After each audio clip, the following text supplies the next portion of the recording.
Hi అండి. నేను పిల్లల్ని ట్యూషన్ దగ్గర దింపడానికైతే వచ్చాను. ఇక్కడ చూసారా ఎంత బాగుంది కదా వ్యూ అయితే. ఈ పచ్చని చెట్లు పక్కనే చెరువు. కానీ చలి కూడా అలానే ఉంది. ఇంకా వర్షం పడుతూనే ఉంది ఇంకా లైట్గా. ఇంకా అక్కడ చూసిన తర్వాత నాకైతే ఏదైనా వేడివేడిగా తినాలనిపించింది. ఇంకా పిల్లలకు కూడా అనిపిస్తుంది కదా.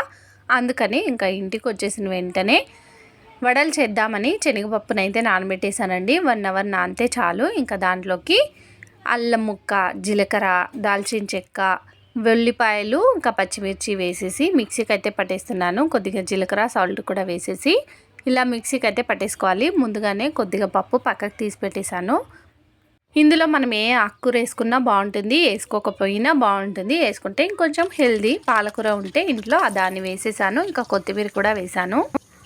ఇలా వేడి ఆయిల్లోకి వేసామా తీసామా ఎంత బాగుంటుందోనండి. టేస్ట్ ఒకసారి ట్రై చేయండి. Thanks for watching.